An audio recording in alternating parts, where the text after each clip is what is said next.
Okay guys, welcome back to my new video. In this video, we are going to discuss a very important topic these days and that is Union Budget 2025 and 26. ठीक है, इस budget के बारे में बात करेंगे.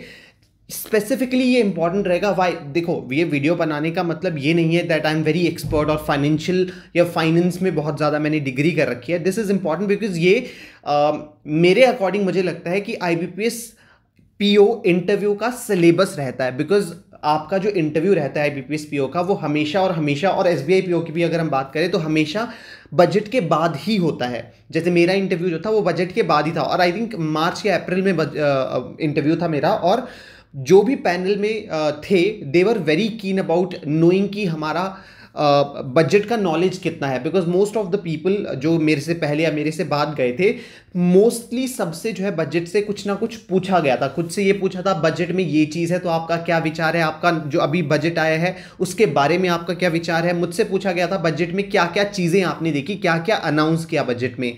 कई बार आपसे ये पूछा जा सकता है कि बजट आपको कैसा लगा इस बार वाला. तो budget is very important. That's why you have to keep yourself knowledge. आपको इन्फॉर्म करना चाहिए खुद को कि बजट में क्या आया. और चीज़ें याद करना थोड़ा मुश्किल रहता है. एक बार जब आप पूरा ग्रास्प कर लोगे ना बजट को, जैसे मुझे भी मुश्किल लगता था लास्ट टू ईयर जब बजट आया था और मेरा इंटरव्यू था उस टाइम पे मैंने फर्स्ट टाइम जो है बजट को ढंग से पढ़ा. और अब जब मैं बजट पढ़ता हूं तो मुझे सारी चीज़ें थोड़ी थोड़ी समझ आ जाती हैं कि ये बजट में क्या क्या बोला गया है. इस वीडियो में मैं कवर करूंगा ओनली द फाइनेंशियल वन, जो फाइनेंस सेक्टर से रिलेटेड, बैंक और इंश्योरेंस कंपनी से रिलेटेड जो बजट में नई नई अनाउंसमेंट्स हुई है उनके बारे में अभी हम डिस्कस करने वाले हैं. तो that is union budget 2025-26 related to financial sector. Financial sector में कुछ ऐसी स्कीम्स थी जो अब जो है वो थोड़ी सी चेंज कर दी गई है बजट में. तो वो सारी चीज़ें अब हम जो है वो डिस्कस करने वाले हैं इस वीडियो में. ठीक है, अब सबसे पहले जो चीज़ हमारे पास रहेगी, थोड़ा सा बजट के बारे में सीख लेते हैं. बजट होता क्या है? Budget is nothing but all the expenditure that government is going to do in the financial year. जैसे इस फाइनेंशियल ईयर में जो भी एक्सपेंडिचर, जो भी खर्चा जो है वो जो हमारी गवर्नमेंट करने वाली है हमारे लिए, that is the budget. Budget term जो है is not there in constitution. Budget term is not in constitution. term is not in constitution. जब आप कॉन्स्टिट्यूशन की बात करोगे ना तो कॉन्स्टिट्यूशन में बजट नाम की कोई टर्म नहीं है. इंस्टेड एनुअल फाइनेंशियल स्टेटमेंट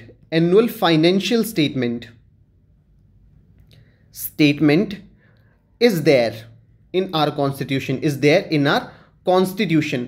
तो हमारे जो कॉन्स्टिट्यूशन में है instead of budget annual financial statement नाम की एक चीज़ है जिसको हम बजट बोलते हैं. Budget is also an annual financial statement. See, अगर आप किसी बैंक में जाते हो आप अपना स्टेटमेंट लेते हो, अपने फाइनेंसिस का स्टेटमेंट लेते हो. अगर आपका अकाउंट है उस बैंक में तो आप स्टेटमेंट लेते हो कि मैंने क्या खर्चा किया, क्या डिपॉजिट किया, and that is also your financial statement. जब गवर्नमेंट वो दे रही है तो वो दैट इज ऑल्सो गवर्नमेंट का फाइनेंशियल स्टेटमेंट जो हम सबको बताया जा रहा है. ठीक है, ये चीज़ रहेगी. ठीक है, अब हम बात करेंगे बजट में क्या क्या चीजें हुई है. कुछ चीजें जो चेंज हुई हैं, कुछ चीजें आपके एग्जाम के पर्सपेक्टिव से बहुत ज्यादा इंपॉर्टेंट है. जैसे सबसे बड़ी जो चीज हमारे पास हुई है अभी, वो हमारे पास हुआ है जो KCC का जो है किसान क्रेडिट कार्ड जिसको हम बोलते हैं, उसकी पहले लिमिट हुआ करती थी 3 लाख रुपए. अब उस लिमिट को एनहांस करके 5 लाख रुपए कर दिया गया है. अब इससे पहले जो मैं आपको बताऊं कि लिमिट है, एक तो सबसे पहले याद कर लो कि KCC की लिमिट जो थी वो 3 लाख रुपए से 5 लाख रुपए एनहांस कर दी गई है. पहले 3 लाख रुपए KCC की लिमिट थी, अब जो है वो 5 लाख रुपए KCC की लिमिट हो चुकी है. अब इंपॉर्टेंट चीज क्या है, व्हाट इज KCC? ये KCC है क्या? KCC को हम बोलते हैं किसान क्रेडिट कार्ड. ये होता है किसान क्रेडिट कार्ड. जैसे आपको ये बोलता है किसान क्रेडिट कार्ड का मतलब ये नहीं है कि किसी किसान को हम क्रेडिट कार्ड दे देते हैं. No, this is not credit card, this is a loan to farmers. ये जो है लोन प्रोवाइड किया जाता है फार्मर्स को, शॉर्ट टर्म और लॉन्ग टर्म लोन. 1998 में जो है वो इसको स्टार्ट किया गया था किसान क्रेडिट कार्ड को. किसान क्रेडिट कार्ड आपको लगता है कि कोई क्रेडिट कार्ड है, but it is not a credit card. ये एक लोन की फैसिलिटी है जो बैंक प्रोवाइड करता है फार्मर्स को. तो दैट इज किसान क्रेडिट कार्ड. अभी जो बैंक में जो किसान क्रेडिट कार्ड स्कीम चलती थी या किसान क्रेडिट कार्ड जो लोन था, हम 3 लाख रुपए तक एक फार्मर्स को देते थे. अब ये जो लोन है वो हम 5 लाख रुपए तक फार्मर्स को दे सकते हैं. This loan is very important. अब इसमें और क्या चीज़ें किसान क्रेडिट कार्ड में हैं, देखो, एक तो ये फार्मर्स की फाइनेंशियल नीड को जो है वो फुलफिल करता है। ये इंपॉर्टेंट इसलिए है बिकॉज ये हमारी रूरल डेवलपमेंट से भी रिलेटेड है। आपसे क्वेश्चन पूछा जा सकता है कि why KCC is very important, because finance जो हमारे फार्मर्स हैं उनको लोन लेने में दिक्कत होती है। उस दिक्कत को फुलफिल करने के लिए गवर्नमेंट ने यहाँ पे किसान credit card at a lower interest rate जो है वो स्टार्ट किया था। जैसे किसान क्रेडिट कार्ड जो है वो आपको अब ये शॉर्ट टर्म लोन भी है। शॉर्ट टर्म लोन ये होता है कि आपका जितना हार्वेस्ट का टाइम है, जैसे मान लो एक फसल आपकी 6 महीने चलती है तो 6 महीने का लोन होगा। जो एक क्रॉप साइकिल आपका होता है ना, उस उतने टर्म के लिए ये लोन आपको प्रोवाइड किया जाता है। आपको ये लोन बहुत चीज़ों के लिए, पोस्ट हार्वेस्ट के लिए भी प्रोवाइड किया जाता है कि मान लो किसी फार्मर ने अपनी खेती कर ली, अब उसके पास पैसे नहीं है कि वो उसको कोल्ड स्टोरेज में रख सके या उसको वो एक जगह से दूसरी जगह बेचने के लिए ट्रांसपोर्टेशन में यूज कर सके, तो वो लोन भी बैंक प्रोवाइड करता है। आपको स्टोरेज के लिए भी पैसे प्रोवाइड कर सकता है farmer bank in the form of loan farmers को, और आपको अगर ट्रांसपोर्ट करके ले जाना है अपना अनाज, उसके लिए भी बैंक आपको प्रोवाइड कर सकता है। इसके अलावा आपके हार्वेस्टिंग के लिए भी प्रोवाइड किया सकता है। आपको मान लो हर्बिसाइड्स लेने हैं, अगर आपको सीड्स लेने हैं, उन सब के लिए भी बैंक प्रोवाइड करता है आपको ये केसीसी लोन। 7% यहां पे इसका इंटरेस्ट होता है। इंटरेस्ट जो रहता है किसान क्रेडिट कार्ड का वो 7% होता है। 7% इंटरेस्ट होता है और 3% यहां पे इंटरेस्ट सबवेंशन हो जाती है। इंटरेस्ट सबवेंशन यहां पे होती है। मान लो किसी किसान ने अपना जो लोन लिया है वो टाइमली चुका दिया, किसी इंसान ने अपना लोन टाइमली चुका दिया, तो हम बैंक जो है उसको 3% का एडिशनल छूट दे देती है अपने इंटरेस्ट रेट पे। तो इफेक्टिव रेट जो होगा, अगर आप मान लो किसान हो, तो अगर आपने अपना पूरा लोन जो है अच्छे तरीके से चुका दिया ऑन टाइम, तो अब आपका इंटरेस्ट रेट जो है वो 4% पे लगेगा। 3% का आपको इंटरेस्ट फिर से वापस आ जाएगा। आपको जो पीआरआई के फॉर्म में आपका इंटरेस्ट जो है वो आपको वापस दे दिया जाएगा। तो ये चीज रहेगी। मार्जिन इसमें जो है वो 0 रहता है। मार्जिन इसमें 0% रहेगा। मार्जिन का मतलब ये होता है कि आप कितना दे रहे हो। फॉर एग्जाम्पल, आपने कोई व्हीकल परचेज करना है बैंक से, और लोन व्हीकल के लिए लोन लेना है बैंक से, तो ऐसा नहीं है कि आप 1 लाख का व्हीकल ले रहे हो तो 1 लाख का पूरा लोन आपने बैंक से ले लिया। आपको अपना कुछ मार्जिन देना पड़ता है। जनरली व्हीकल लोन में 10% का मार्जिन होता है। 10% का मार्जिन ये होगा कि आपको उस 1 लाख में से 10,000 रुपए अपने डालने पड़ेंगे और 90 लाख ही आप बैंक से ले सकते हो, सॉरी 90,000 ही बैंक से ले सकते हो। पूरा का पूरा 1 लाख आपको बैंक नहीं देगा। तो ये होता है मार्जिन। इसमें 0% मार्जिन है। मींस अगर फार्मर को 5 लाख की रिक्वायरमेंट है तो उसको अपनी जेब से कुछ देने की जरूरत नहीं है। Everything will be provided by the bank. तो ये आपका रहेगा मार्जिन। इसमें अगर हम बात करेंगे इंश्योरेंस की, देखो इंश्योरेंस क्या होता है। इंश्योरेंस का मतलब ये होता है कि आपकी क्रॉप का इंश्योरेंस होता है। प्रधानमंत्री फसल बीमा योजना। प्रधानमंत्री फसल बीमा योजना के अंदर जो आपका लोन है वो सिक्योर होता है, इंश्योर्ड होता है। प्रधानमंत्री फसल बीमा योजना का आपको प्रीमियम पे करना होता है, which is not very large amount, और फार्मर से ये लिया जाता है। तो फार्मर क्या करता है, वो ये प्रीमियम पे करता है प्रधानमंत्री फसल बीमा योजना का। और अगर उसकी फसल को मान लो कुछ हो गया, मान लो आग लग गई या ड्रॉट आ गया या बहुत ज़्यादा फ्लडिंग हो गई और आपका पूरा का पूरी खेती नष्ट हो गई, तो होगा क्या। ऐसा नहीं है कि फार्मर कहाँ से लाएगा, बिकॉज अब उसने अपना अनाज बेचा नहीं, तो वो कहाँ से पैसे लाएगा। Now the farmer can go to the insurance company, because Pradhan Mantri Fasal बीमा योजना के अंदर इस फसल का बीमा हो चुका है, इंश्योरेंस हो चुका है, तो बैंक वहां से क्लेम कर सकता है फार्मर से लेने के बजाय। तो ये हमारे पास होता है केसीसी लोन। इतना ही जानना बहुत इंपॉर्टेंट है, इतना ही जानना जरूरी है आपके लिए केसीसी के लिए। तो बेयर मिनिमम यार देखो, हर चीज का आपको पता होना चाहिए कि चीज क्या है। जैसे केसीसी इंक्रीज हो गई 3 लाख से 5 लाख रुपए, लेकिन है क्या केसीसी वो पता होना चाहिए। अब इतना भी डीप मत जाओ, because you are not a banker as of now. तो आपको इतनी चीजें पता होनी नहीं चाहिए, बस नॉर्मल आपको पता होना चाहिए कि केसीसी होता क्या है, कैसे ये चलता है। तो दैट इज किसान क्रेडिट कार्ड, एंड ये चीज रहेगी। यहां पे भी यही है, देखो लिमिट ऑफ किसान क्रेडिट कार्ड बीइंग इंक्रीज्ड। जो किसान क्रेडिट कार्ड की जो लिमिट है वो इंक्रीज कर दी गई है। अब लिमिट ऑफ किसान क्रेडिट कार्ड इंक्रीज्ड। फार्मर किसान क्रेडिट कार्ड जो रहेगा, limit is now increase from 3 lakh रुपए टू 5 लाख रुपए। पहले फार्मर 3 लाख रुपए ले सकता था, अब फार्मर जो है 5 लाख रुपए ले सकता है बैंक से।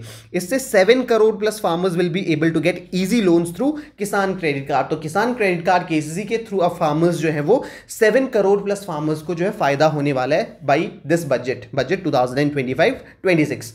दूसरा topic is the classification of MSME. मैंने ऐसा बजट कभी नहीं देखा होगा जिसमें एमएसएमई की क्लासिफिकेशन को चेंज नहीं किया होगा, उसके क्राइटेरिया को चेंज नहीं किया गया हो, and same is followed here. यहाँ पे अगेन आपकी जो क्राइटेरिया है एमएसएमई का वो चेंज कर दिया गया है। पहले देखो क्या था, पहले अगर आपकी इन्वेस्टमेंट, देखो दोनों फुलफिल होना चाहिए, दो बेसिस पे जो है वो एमएसएमई की क्लासिफिकेशन होती है। एक होती है कितना इन्वेस्ट किया उस बिजनेस ने, और दूसरा उसका टर्नओवर कितना है। जब दोनों चीजें फुलफिल होती हैं तब आप उसको उस कैटेगरी में रखते हो। जैसे micro, small and medium enterprise. Micro में पहले क्या था, अगर आपने 1 करोड़ का, अप टू 1 करोड़ रुपए, नहीं सिर्फ 1 करोड़, अब यहां पे ₹1 करोड़ लिखा है, मतलब ये नहीं कि 1 करोड़ का ही इन्वेस्ट करना है, अप टू 1 करोड़ रुपए अगर आपने इन्वेस्ट किया है और आपका जो टर्नओवर 5 करोड़ के बराबर है या 5 करोड़ तक है, तो आपको माइक्रो बिजनेस बोला जाएगा, माइक्रो एंटरप्राइज बोला जाएगा। लेकिन अब ये लिमिट इंक्रीज कर दी है। पहले क्या था, ये 1 crore, 10 crore, 50 crore for micro, small and medium enterprises respectively. Turnover था 5 crore, 50 crore and 250 crore for micro, small and medium enterprises respectively. अब ये इंक्रीज कितनी कर दी गई है, 2.5 CR investment, 2.5 CR, 25 CR, 125 CR investment, और आपका जो टर्नओवर है that is 10 CR, 100 CR, 500 CR। So this is very important, ठीक है। 1 फरवरी 2025 के बजट में ये निर्मला सीतारमण जी ने बोला है कि now the classification of MSME has been changed. अब एक चीज, ऐसा नहीं है कि क्लासिफिकेशन चेंज हो गई है दैट तो आपको पुरानी रिमेंबर नहीं करनी है, याद नहीं करनी है, पुरानी भी आपको याद करनी है। हो सकता है कभी आपका कोई एग्जाम आ गया, उसमें आपको बोल दिया गया कि now the classification of MSME micro business is change from this to change to this from what, कि अब ये हो चुकी है, पहले क्या थी, तो वो पहले वाली भी याद रखना फिलहाल के लिए ज़रूरी है और बाद वाली भी ज़रूरी है। तो 2.5 थोड़ा इजी है, 25 का ही है, 2.5 CR, 25 CR, तो 2.5 CR, 25 CR, 125 CR, यहाँ पे 10 CR, 100 CR, 500 CR। So that is the new classification of MSME which you need to remember as of now, ठीक है। तो ये classification is also very important, जो कि बजट में रिसेंटली अनाउंस किया गया था। तीसरी चीज़ जो थी वो कुछ इस प्रकार है, तीसरी चीज जो थी वो कुछ इस प्रकार है। देखो, अब हमारे पास फॉरेन डायरेक्ट, दो तरह की इन्वेस्टमेंट होती है। इसके लिए मैं एक अलग से, इफ यू आर इंटरेस्टेड और आपको जानना है तो मैं इस पे भी एक वीडियो बना दूंगा। तो दो तरह की आप इनकी इन्वेस्टमेंट होती है, एफडीआई और एक होती है एफपीआई। एक होती है फॉरेन डायरेक्ट इन्वेस्टमेंट और एक होती है फॉरेन पोर्टफोलियो इन्वेस्टमेंट। अभी तक क्या होता था कि ये दोनों फॉरेन की इन्वेस्टमेंट्स हैं, ठीक है। किसी भी कंपनी में, फॉर एग्जांपल मेरी एक कंपनी है, उसमें कोई बाहर का इंसान पैसा लगाना चाहता है मेरी कंपनी में स्टॉक्स जो है वो बाई करना चाहता है, ओनरशिप बाई करना चाहता है, तो वो कर सकता है। तो that is foreign direct investment in general, वो याद रख लो, थोड़ा सा डिटेल बाद में बताऊंगा। अब क्या था, पहले जो इंश्योरेंस कंपनी थी, मान लो एचडीएफसी एर्गो बैंक है, या मैंने कोई इंश्योरेंस स्टार्ट कर दिया कि प्रोग्मेस इंश्योरेंस। अब प्रोग्मेस इंश्योरेंस में जो है वो कोई XYZ इंश्योरेंस है, मान लो एक प्रोग्मेस इंश्योरेंस मेरी कंपनी है, ठीक है, और ये इंडियन कंपनी है, ठीक है, इसके 100% शेयर मेरे पास हैं। अब मान लो कोई यूएसए की कंपनी है, SAP कॉर्पोरेशन, SAP कॉर्पोरेशन को जो है वो बाय करना है, उसको लगा कि हाँ ये प्रोग्मेस इंश्योरेंस कंपनी अच्छा काम कर रही है, तो मुझे उसमें अपना शेयर बाय करना है, तो वो उसमें जो है वो इन्वेस्ट कर सकती थी। पहले ये लिमिट 74% था कि मैक्स टू मैक्स। अब मान लो कि मुझे पीछा छुड़ाना इंश्योरेंस से, मुझे लगता है कि मैं इसको बस बेचना चाहता हूं, तो मैं क्या करूंगा कि ठीक है, आ रही है इन्वेस्टमेंट, आने दो। तो मैं पहले 100% अपनी कंपनी का इन्वेस्टमेंट या शेयर जो है वो उस फॉरेन कंपनी को नहीं दे सकता था। पहले मैं सिर्फ 74% तक अलाउ कर सकता था कि आप सिर्फ 74% ओन कर सकते हो, 26 मुझे ही रखनी पड़ेगी या कोई इंडियन कंपनी इसमें ले सकती है। अब क्या है, गवर्नमेंट ने अलाउ कर दिया कि इंश्योरेंस सेक्टर में फॉरेन डायरेक्ट इन्वेस्टमेंट 74 से 100% हो सकती है, मतलब 100% के 100% इन्वेस्टमेंट जो है वो कर सकता है कोई भी एक बाहर की कंपनी किसी भी इंडियन कंपनी में। तो that is foreign direct investment. यही है foreign direct investment for insurance sector to be raised from 74% to 100%। तो this is also new thing, foreign direct investment, this is very important. ये बहुत time से चल रहा था कि हमें फॉरेन डायरेक्ट इन्वेस्टमेंट जो है इंश्योरेंस सेक्टर में वो इंक्रीज करना है, and finally it has happened. Foreign direct investment in insurance company has increase from 74% to 100%। पहले कितना था, 74%, अब 100% यहां पे हो चुका है। दूसरा कि जब आप बैंक में काम करने लग जाते हो ना, तो आपके पास KYC, CKYC, ReKYC, ये बहुत ज़्यादा इंपॉर्टेंट होता है, VKYC, ये बहुत आपको central registry of KYC, re KYC, V KYC, बहुत टर्म्स आपको आएंगी। सबका मतलब यही है, know your customer. Different different तरह से अपने कस्टमर को जानो। वी केवाईसी वीडियो से अपने कस्टमर को जानो। C KYC central registry of KYC होती है, सी केवाईसी में जाएगा। और री केवाईसी मतलब किसी कस्टमर को उसको फिर से जानो, अगर उसका कुछ डॉक्यूमेंट चेंज हो गया तो उसको फिर से जानो, दैट इज केवाईसी। केवाईसी का यही मतलब होता है। जब भी आप किसी बैंक में अकाउंट खुलवाते हो, तो जब आप अपना आधार कार्ड देते हो, जब आप अपनी फोटोज देते हो, जब आप अपना सिग्नेचर देते हो, that is all a part of KYC, no your customer. Bank आपको जान रहा है। मैंने आपके सारे डॉक्यूमेंट क्यों लिए? क्योंकि मैं आपको जानना चाहता हूं कि आप अच्छे इंसान हो जिसका मैं अकाउंट खुलवा सकता हूं। तो that is KYC. V KYC क्या होता है? वीडियो केवाईसी, कि वीडियो के थ्रू मैं आपको जान रहा हूं, वीडियो के थ्रू मैंने आपका फोटो लिया, वीडियो के थ्रू मैंने आपका जो वो कर लिया, सिग्नेचर स्कैन कर लिया, जैसा अभी आजकल होता भी है। जब भी आप डीमैट अकाउंट खोलते हो या किसी भी ज़ेरोदा वेरोदा कंपनी में अपना अकाउंट खोलते हो, तो वो आपके वीडियो के थ्रू ही केवाईसी लेते हैं। आपको बोलते हैं कि आप ये पकड़ के आप अपना फोटो खींचो, तो दैट इज ऑल्सो केवाईसी। अब ये जो रिवैम्प्ड सेंट्रल केवाईसी और ये जो सारी केवाईसी होती है ना, इसका एक रिकॉर्ड बनता है, that is called as the C KYC, central KYC registry में इसका रिकॉर्ड होता है। अब ये बोल रहा है गवर्नमेंट कि हम क्या करने वाले हैं, जो अपनी सी केवाईसी रजिस्ट्री है उसको रिवैम्प करने वाले हैं, उस केवाईसी प्रोसेस को थोड़ा हम इजी करने वाले हैं। तो that is also very important. ये भी अनाउंस किया अभी रिसेंटली बजट में। तो बजट में क्या अनाउंस किया गवर्नमेंट ने, कि वो रिवैम्प्ड सी केवाईसी रजिस्ट्री जो है वो लाने वाले हैं, ताकि केवाईसी की प्रोसेस को सिंप्लीफाई कर दिया जा सके इन 2025। तो ये भी अभी रिसेंटली बजट में अनाउंस हुआ। This is also very important that you have to remember. यहां पे मैं इसको नंबर 4 कर देता हूं, नंबर 4, ठीक है। Number 5 is very important. यहां पे नंबर 5 है ये। नंबर 5 हमारे पास क्या बोल रहा है, new scheme will be launched. अभी देखो, स्टार्टअप इंडिया और stand up India, stand up India की अगर आप बात कर रहे हो, stand up India, startup India आपने पढ़ा होगा। स्टैंड अप इंडिया स्कीम जो है वो SC ST और विमेन के लिए था। SC ST और विमेन के लिए जो है वो स्टैंड अप इंडिया स्कीम था, जिसमें हर एक बैंक को एक SC, एक ST और एक विमेन को लोन देना ही है, दैट इज कंपलसरी, हर एक ब्रांच को। तो that is stand up India. अभी रिसेंटली जो है वो स्टैंड अप इंडिया के बजाय एक और नई स्कीम लाने की बात कर रही है government, for 5 lakh women SC ST first time entrepreneurs with term loan up to 2 crore for 5 years. मतलब अब गवर्नमेंट ने अनाउंस किया है कि हम एक और ऐसी कोई स्कीम लाने वाले हैं विमेन के लिए, 5 लाख विमेन के लिए, SC के लिए, STs के लिए, और जो कि फर्स्ट टाइम एंटरप्रेन्योर्स होंगे, मतलब कि उनकी नई कंपनी होगी, नई कंपनी खोलने वाले SC STs और विमेन एंटरप्रेन्योर्स जो होंगे, उनके लिए नई स्कीम लाएंगे हम, जिसमें हम उनको टर्म लोन प्रोवाइड करेंगे 2 करोड़ रुपए का, 2 करोड़ तक का हम टर्म लोन उनको प्रोवाइड करेंगे 5 साल के लिए, ताकि हम अपना जो एंटरप्रेन्योरशिप है वो बढ़ा सकें। तो ये भी रिसेंटली अभी बजट में जो है वो अनाउंस किया गया था। इसके अलावा मुद्रा भी आपको पता होगा, micro unit development and refinance agency, हमारे पास मुद्रा लोन होती है, जिसमें जो है वो शिशु, किशोर एंड तरुण, 3।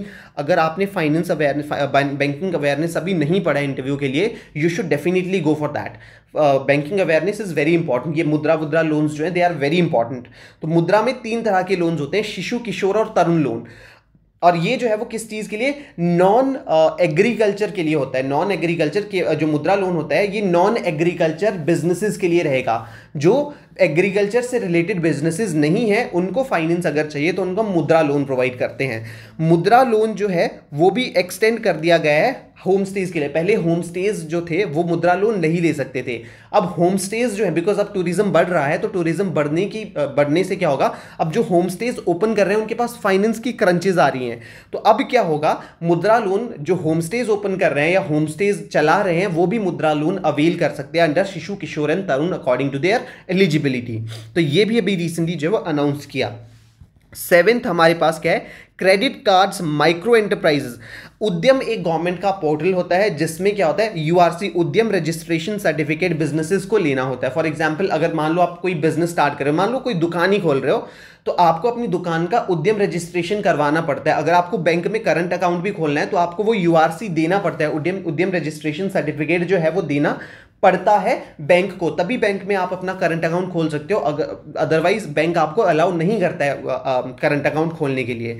तो उद्यम पोर्टल पे आप रजिस्टर करते हो खुद को और वहां पे उद्यम रजिस्ट्रेशन सर्टिफिकेट आपको मिलता है। अब वो जो बिजनेसेस हैं जो उद्यम पोर्टल पे रजिस्टर्ड हैं वो क्रेडिट कार्ड्स के लिए एलिजिबल होंगे। गवर्नमेंट ने ये स्कीम स्टार्ट किया है जिसमें क्रेडिट कार्ड्स प्रोवाइड किए जाएंगे उन बिजनेसेस को जो कि उद्यम पोर्टल पर रजिस्टर्ड हैं, और उनकी लिमिट कितनी होगी, 5 लाख रुपए तक की लिमिट उनको प्रोवाइड की जाएगी। तो ये चीज भी हमारे पास रहेगी। और 8th हमारे पास रहेगा a new 10,000 crore fund for funds will expand startup support add to existing AIFs that have secured 91,000। ये थोड़ा आप जो है वो स्किप कर सकते हो, that is not very important. अब जो फाइनल चीज जो रहेगी वो होती है हमारे पास टैक्स रेजीम। टैक्स रेजीम देखो, ये फाइनेंस के लिए मैं वीडियो बना रहा था फाइनेंशियल सेक्टर से रिलेटेड, लेकिन टैक्स हर जगह आपकी आ सकती है। टैक्स जो आपसे इंटरव्यू लेगा उसका भी कटता होगा, आपका भी कटेगा, तो आपको टैक्स के बारे में पता होना चाहिए, और this is very important topic actually, ठीक है। तो टैक्स स्लैब्स पहले क्या थे, एग्जिस्टिंग टैक्स स्लैब्स क्या थे, प्रोपोज टैक्स स्लैब्स कैसे थे। अगर आपको नहीं पता है टैक्स कैसे कटता है तो मैं आपको एक वीडियो बना के दिखा दूंगा कि किस तरह से टैक्स कटता है। इनका मतलब क्या है कि इसका मतलब ये नहीं है कि 4 से 8 लाख के बीच में जो कोई कमा रहा है तो उसका 5% टैक्स कटेगा। इसका कुछ और भी मतलब होता है, किस तरह से टैक्सेशन होता है वो आपको पता होना चाहिए। लेकिन फिलहाल याद रख लो कि नए टैक्स स्लैब अभी रिसेंटली, और ये one of the most important things in this budget, because बहुत टाइम से बजट की स्लैब्स जो है वो चेंज नहीं हुए थे ड्रास्टिकली। और इसके अलावा गवर्नमेंट ने ये भी अनाउंस किया है new tax bill will be introduced very soon. और ये बहुत ज़्यादा इंपॉर्टेंट चीज़ है। गवर्नमेंट और निर्मला सीतारमन जी ने अभी रिसेंटली ये बोला था कि न्यू टैक्स स्लैब जो रहेगा या न्यू टैक्स बिल जो है रिसेंटली हम अनाउंस करने वाले हैं पार्लियामेंट में, तो ये भी होने वाला है। अब टैक्स स्लैब यहाँ पे देख लो, टैक्स स्लैब क्या हो रहे हैं। देखो 4 लाख रुपए तक तो जो भी अर्न कर रहा है साल में उसको कोई भी लोन नहीं देना है। ये 4 के उसमें कर रखा है, 0 to 4, 4 to 8, 4 का टेबल पढ़ते जाओ, अभी इजी है थोड़ा याद करना। तो 4 लाख, 4 से 8, 8 से 12, 12 से 16, 16 से 20, 20 से 24, अबव 24, और यहाँ पे 5 को बढ़ाते जाओ, 5, 10, 15, 20, 25, 30। ये आपका नया टैक्स स्लैब रहेगा। मोस्ट प्रोबेबली अगर आप पीओ के एग्जाम दे रहे हो तो you will fall in this slab, ये स्लैब में आप जाओगे 10%।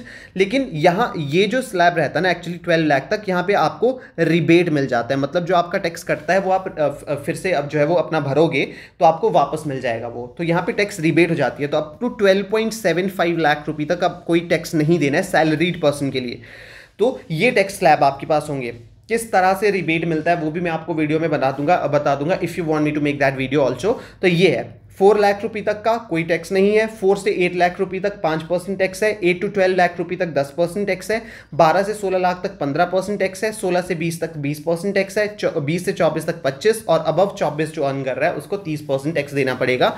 और ये पुराने टैक्स हैं, पुराना कितना टैक्स जो है वो कटता था वो आप देख सकते हो, दोनों में डिफरेंस। अभी का बजट थोड़ा सा सैलरीड पर्सन की तरफ है कि वो थोड़ा अर्न कर सकते हैं। इसके अलावा जो सैलरीड पर्सन होते हैं उनको total annual income after excluding standard deduction of 12.75, देखो 12% तक ये जो पूरा रिबेट हो जाता है। अगर आपकी इनकम 12 लाख रुपए तक है ना, तो जितना भी आपका ये 5% 10% टैक्स करता है वो आपको वापस मिल जाता है रिबेट में, ठीक है।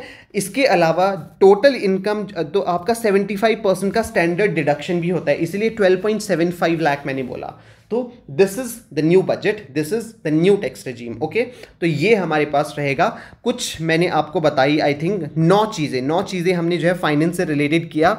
और if you want me to make such videos also, you can like, share and subscribe my channel, and you can comment down in the comment section if you have any doubts, और आप किस तरह की video चाहते हो you can also write in the comment sections. Thank you so much. Like, share and subscribe our channel. Thank you.